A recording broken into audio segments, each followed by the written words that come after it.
그래서 저는 추천드리고 싶은 방법은 바로 이겁니다. 안녕하세요. 저는 캐시 민이고요. 캐나다에 거의 2년째 살고 있는 중입니다. 대학교에 다니고 있고 제 딸은 현재 그레이드 8인데 곧 졸업하고 세컨더리로 올라갈 예정에 있고요. 캐나다에 살고 있으면서 그동안 어떤 일을 하고 있었는지를 좀 간략하게 말씀을 드릴게요. 대학교를 졸업을 곧 할 예정인데 한 학기 남았습니다.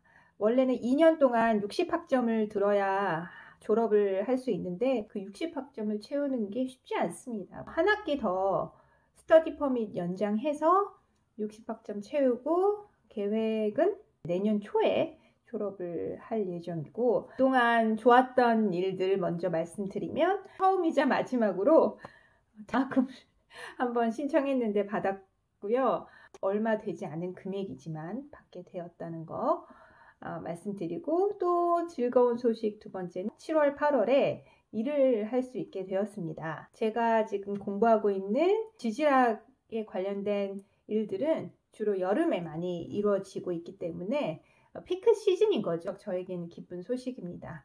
왜냐하면 이 여름 직업을 얻어야만 나중에 졸업을 하고서 또 취업할 가능성이 더 높아지거든요. 그리고 이 집을 이제 떠나게 되었습니다. 직업을 갖게 되면서 이 일을 저 멀리 여기서 비행기 타고 3시간 거리가 되는 지역까지 가서 생활을 하다 보니까 이 집을 어쩔 수 없이 2달간 비워야 하는데 월세를 반 정도 내야 하다 보니까 제가 그냥 짐을 다 빼고 그때 가서 다시 집을 구할 생각입니다.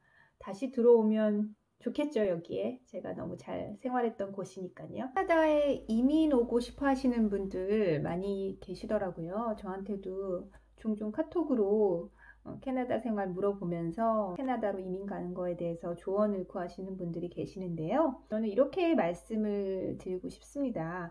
캐나다 생활에 대해서는 사람마다 만족도가 분명히 다를 거거든요. 어떤 사람은 한국 생활이 훨씬 낫다. 또 어떤 분은 아니다. 캐나다 생활이 뭐니 뭐니 해도 최고다. 이렇게 나눠지는 분들도 계시겠는데 경험하지 않으면은 알 수가 없는 것들이 대부분입니다. 지금 이렇게 유튜브를 통해서 간접 경험을 아무리 한다는들 직접 체험하지 않고서는 평가할 수가 없거든요. 그래서 저는 추천드리고 싶은 방법은 바로 이겁니다.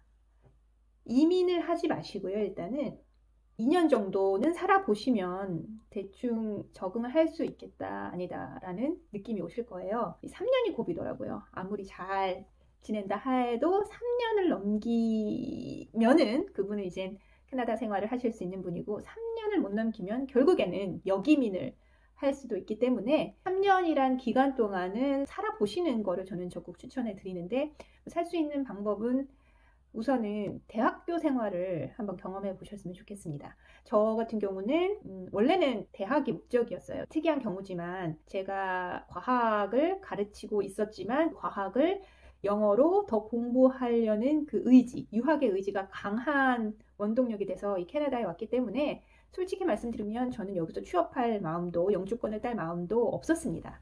2년을 공부하고 한국에 돌아가서 더 아이들을 잘 가르쳐야지 라는 마음이 99%였습니다. 그런데 대학 생활을 하면서 제 적성을 발견했거든요. 그 적성에 맞는 직업을 또 구하게 됐고요. 그러다 보니까 영주권의 욕심도 생기고 신기하죠. 뭐든지 계획대로 되는 건 없는 것 같습니다. 분명히 실망도 크시고 여러 가지 시행착오를 많이 겪으실 수 있으실 거예요. 우선 2년의 학생 비자를 받으면은 2년간은 여기서 생활하실 수 있고 또 캐나다는 좋은 점이 2년의 대학 생활을 마치면 또 graduate work permit을 받으실 수 있거든요. 활용하셔서 최대한 3년까지는 캐나다 생활을 해보시면 내가 여기에 맞는 사람이구나. 영주권을 이제 받아도 충분히 캐나다 생활을 잘 할 수 있겠구나라는 확신이 드실 거니까 이민 오시기 전에 그 어떤 누구의 말보다도 본인이 오랫동안 경험을 해보시기를 적극 추천드립니다. 그래야 답을 찾으실 수 있을 거고요. 유튜브에서 저도 경험을 많이 하신 분들 얘기를 들어봤지만 사실은 정말 장님 코끼리 만지기랑 똑같거든요. 그분들도 경험을 충분히 하시지 않은 부분이 있기 때문에 본인이 경험하는 걸 추천해 드리고, 저와의 경험을 그래도 감히 말씀드리자면 저는 대만족입니다. 100점 만점에 120만점.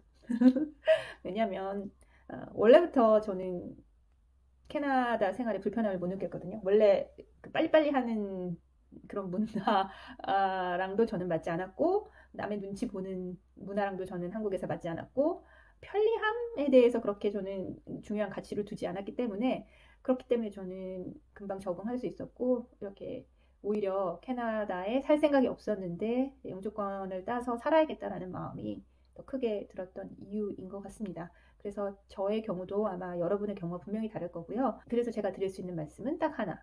캐나다에 무조건 나는 이민 가야지, 캐나다에 살아야지라고 오지 마시고, 캐나다를 한 2년간 경험해보고 판단해야지라고 오셔서 결정하시면 좋으실 것 같아요. 왜냐하면 이민을 오려고 해야지라고 오셨다가 대부분 심지어 영주권을 받고도 다시 한국에 돌아가시는 케이스도 봤기 때문에, 그러면 정말로 여러 가지 낭비되는 부분이 있거든요. 특히 금전적으로 손해가 크고, 또 한국의 모든 걸 다 장려하고 이제 오시게 되잖아요. 그렇게 되면 또 다시 가서 셋업 하시려면 이중으로 돈이 드는 경우가 있기 때문에, 만약에 여러분이 대학교에 갈 수 있는 영어 실력을 갖추고 계신 분이라면은 그거를 먼저 추천드리고 싶습니다.